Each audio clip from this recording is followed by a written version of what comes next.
just like before, if we are multiplying with the same base, we add the exponent. So here's the properties written out over on the left, and then we'll do a quick example together on the right. So if we are multiplying, we add the exponents. So this would be 3 raised to the 1/2 plus 3/4. The problem is we then have to add 1/2 plus 3/4. If you want to do this by hand, you would need to get common denominators and then add the fractions. Or you can use your calculator. I want you to get to know the fraction features on your calculator, because this does not have to be just a whole section of cursing fractions. We have calculators that we can help us. If you are using a scientific calculator, you're going to type in 1 and then your ABC button, 2 plus 3, your ABC button, 4, and see what the calculator tells you. Now the problem is, when you do that in this calculator, it tells you the answer is 1 1/4. Okay. Scientific calculators are honestly geared for like science. Well, they're more geared, like I consider them more geared toward like elementary and middle school math, and we're above that now. Mixed numbers are designed for elementary and middle school when you're learning about number sense, where 1 1/4 means 1.25. But at this level of math, mixed numbers are evil and improper fractions are amazing. I don't like that they call them improper fractions, because they're actually the preferred method once you get to this level. If you have a scientific calculator, look above your ABC button. It says ABC and then arrows and then like D over E. That's how you change from improper fractions to mixed numbers, or mixed numbers to improper fractions. So if you have an improper fraction on your screen, push second and then your ABC button again, and it will change it to 5/4. This is 3 raised to the 5/4. If you are using a handy dandy graphing calculator, this doesn't really have a fraction button. You just use parentheses and your division button. So here's the fraction 1/2, parentheses 1 divided by 2, plus parentheses 3 divided by 4. And yes, it gives you a decimal, but math button, enter, enter, changes that to a fraction, and it doesn't bother with mixed numbers because mixed numbers are awful and improper fractions are amazing. So what you need to know for the graphing calculator is put your fractions inside parentheses, use the division key, and then math button, enter, enter. Math button gets you all of those features. The very first option is change to fraction. You hit enter, then you hit enter again, and it changes that decimal to a fraction. Okay, parentheses. What do we do with the exponents when you see parentheses? Multiply. So really, I don't even try to write this all out because you saw how hard it was for me to legibly write out 3/4 up there. I would just do 3/2 times 2. If you want to do this in your head, you'd put the 2 over the 1. You can multiply straight across the top, straight across the bottom. 6 divided by 2 is 3. So our answer here is 4 to the 3rd. Or in your calculator, 3, ABC button, 2, times 2, and your calculator tells you it's 3, and there's no simplification needed. It's just done. Okay, when we see parentheses, we multiply the exponent. There's no exponents inside, but that means this is a 9 to the 1st and a 4 to the 1st. So this becomes 9 to the 1/2 times 4 to the 1/2. Sometimes there's more we can do. Do you remember that 1/2 is the same as a square root? What's the square root of 9? What's the square root of 4? And what's 3 times 2? That one you could get all the way down to 6. Technically, the one before this, we could do 4 to the third and get, oh, let's see, 4 to the third is 256, or no, 64. But like 3 to the 5/4, that would be a decimal. So sometimes you can easily evaluate, sometimes don't worry about it. 25 to the negative 1/2. What do you know about negative exponents? Negative exponents move, so this becomes 1 over 25 to the 1/2. And what do we know about the exponent 1/2? Square root, and the square root of 25 is 5. When we divide, what do we do with the exponents? Subtract. So we need to take 5/2 and subtract 1/2. You can probably do that in your head without your calculator. But in your calculator, 5 ABC button 2 minus 1 ABC button 2, your calculator would tell you, hey, that's 2. So this is 6 squared.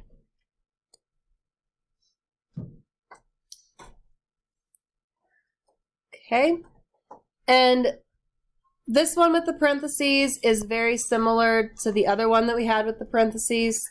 This becomes 8 to the 1/3 over 27 to the 1/3. 8 and 27 seem awfully familiar to me. Maybe they don't seem familiar to you yet. But look at your perfects chart. Do you see both 8 and 27 in the same column? Maybe in the thirds column? Because 1/3 is the same as a cube root. The cube root of 8 is 2, and the cube root of 27 is 3. It's especially important to look for that when you end up with a fraction exponent on the bottom. We're going to get to this later, but you really are not supposed to have radicals on the bottom. And 27 raised to the, go away, go away, go away, go away. There we go. 27 raised to the 1/3 is the third root of 27, and you're not supposed to have those radicals in the bottom. So it's helpful if you can simplify that. Okay, let's look at a couple more examples. 6 to the 1/2 times 6 to the 1/3. I think, honestly, that you can probably do number 1 and number 2 on your own. So pause the video and try number 1 and number 2 on your own. 6 to the 1/2 times 6 to the 1/3. We would add those fractions. We need to do 1/2 plus 1/3. And I will use my calculator to help me with that. 1/2 plus 1/3. Math, enter, enter. 5/6.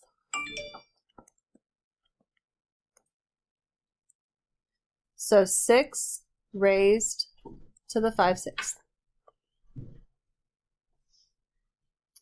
Number 2, you would multiply. So it would be 3/4 times 2/3, which becomes 1/2. So this is 6 raised to the 1/2. You want to square root that? Can we square root 6 and get a whole number? No, it'd be a decimal, so we'll leave it. Let's skip to number 4. Division. What do we do with the exponents when we're dividing? So 1/4 minus 3/4 would be negative 2/4 or negative 1/2. Do you suppose we can leave this as 5 raised to the negative 1/2? Nope, it becomes 1 over 5 to the 1/2.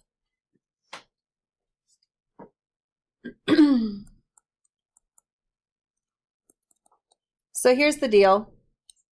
This means we have a square root on the bottom. We really don't want to have a square root on the bottom. It's bad in math to leave it with a square root on the bottom. And I could teach you right now how to deal with it, or I could save that for another day. And considering that the Chiefs just won yesterday and we're all kind of tired, I say that we save that for another day. Yeah. Okay. By the way, if you're watching this video This is the year 2020, and the Chiefs won the Super Bowl yesterday, and we're all still like on a huge high from it. So yeah, I'm just gonna leave this saying this is bad, but right now we don't super care, and we're gonna. Isn't it just the same as every square root on the bottom? Yeah, basically it's a square root of 5. So you multiply the top and the bottom by the square root of 5, and that would get rid of it. So some of you right now are thinking, wait a minute, I think I know how to get rid of this. You do. You know how to get rid of it. We'll just ignore that right now. Okay, number 3. What do you notice about number 3? Can you add the exponents? No. No, because 3 and 27 are not the same.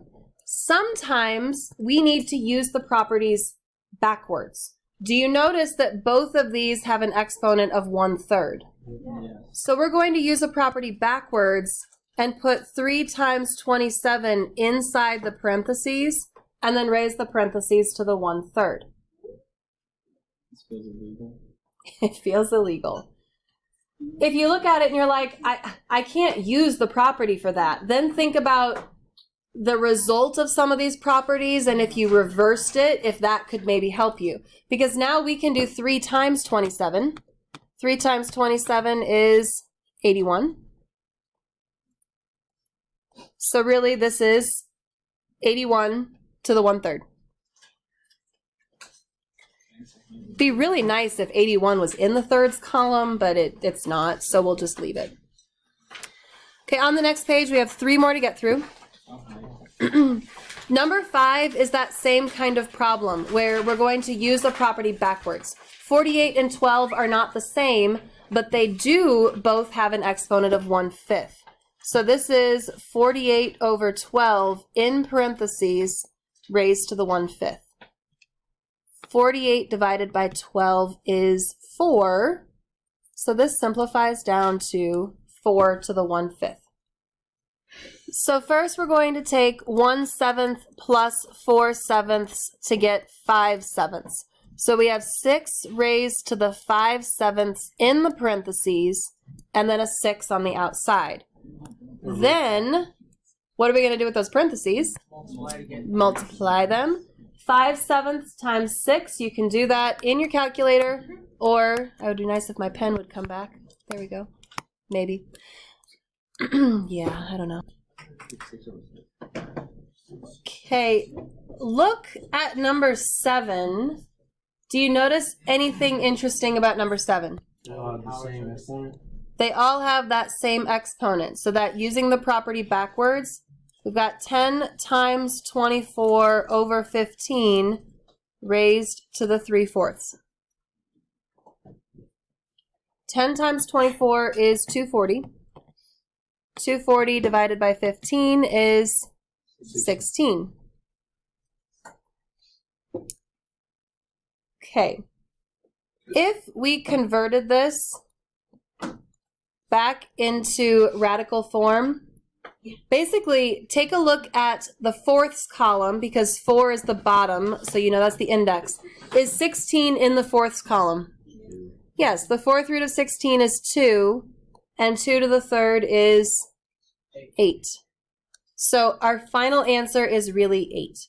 Now, how do you know when you need to do that and when you don't? The online assignment for today helps you out a little bit by giving you multiple choice answers.